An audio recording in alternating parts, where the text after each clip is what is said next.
Hormat senjata!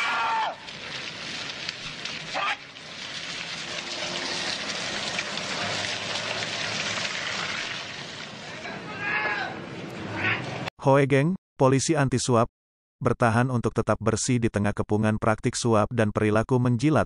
Namanya kemudian abadi sebagai polisi jujur. Kapolri Jenderal Hoegeng, atau Iman Santoso. Iman Santoso tahu betul bagaimana kentalnya tradisi menjilat di kalangan pejabat Orde Baru. Dalam satu wawancara dengan George Yunus Adicodro, wartawan Tempo akhir 1970, terkuaklah kejengkelan Hoegeng. Dia mengungkapkan tentang seorang pejabat kabinet yang suka menjalankan aksi tersebut. Namanya, Maraden Pangabean. Maraden Pangabean adalah Menhankam atau Menteri Pertahanan dan Keamanan. Demi bercokol dalam lingkaran kekuasaan, mereka berusaha menarik simpati Presiden Soeharto sekalipun dengan cara memalukan. Lapangan golf biasanya arena di mana praktik menyanjung dan melobi itu dilancarkan. Sehingga Menhankam Pangabean rela membeli stik golf paling mahal untuk menjadi rekan main golf Pak Harto. Namun, saat permainan dia kerap mengalah atau pura-pura tidak mampu melawan Pak Harto. Saat itulah Menhankam Pangabean mengeluarkan jurusnya, memuji-muji bagusnya permainan Pak Harto. Ini diceritakan oleh Pak Hoegeng, dengan meniru logat Batak Pak Pangabean yang sangat kental. Pak Hoegeng mengancam tradisi permainan golf di kalangan pejabat. Kata Pak Hoegeng sendiri, saya tidak bermain golf bukan karena anti-golf, tetapi karena itu permainan mahal. Harga stik golf sangat mahal dan saya tidak punya uang, dan saya juga tidak bersedia meminta-minta. Begitu kata Pak Hoegeng. Padahal, hampir semua pejabat telah menjajal olahraga mewah ini.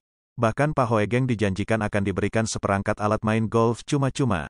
Tetapi dengan tegas Pak Hoegeng menolaknya. Kata Pak Hoegeng, wah saya ndak mau dibelikan stik golf. Nanti saya utang budi, demikian kata Pak Hoegeng. Pak Hoegeng pernah dirinya diuji dan ditugaskan di Medan, yaitu Sumatera Utara pada tahun 1956. Pak Hoegeng diangkat menjadi Kadit Reskrim Kantor Polisi Provinsi Sumatera Utara. Wilayah Sumatera Utara itu tergolong rawan, tindakan kriminal seperti penyelundupan, korupsi dan perjudian sedang marak-maraknya.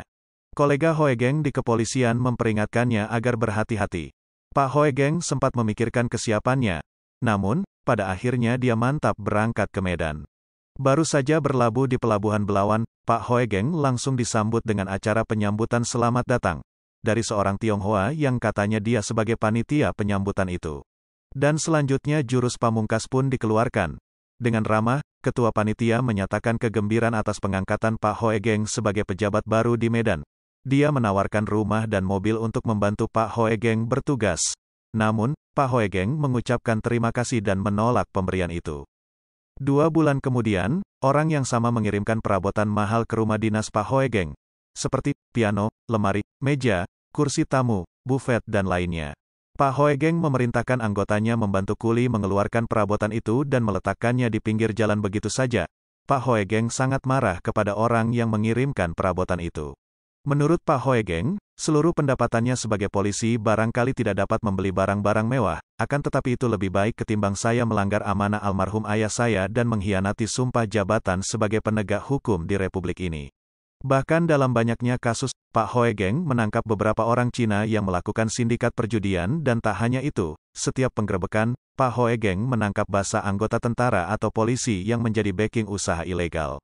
Pak Hoegeng juga turun tangan untuk menguak kasus pemerkosaan gadis bernama Sumari Jem Alis Sum Kuning yang melibatkan anak pembesar sebagai tersangka. Dan tak lama kemudian, pada tanggal 2 Oktober tahun 1971 Pak Hoegeng dipensiunkan dengan alasan peremajaan.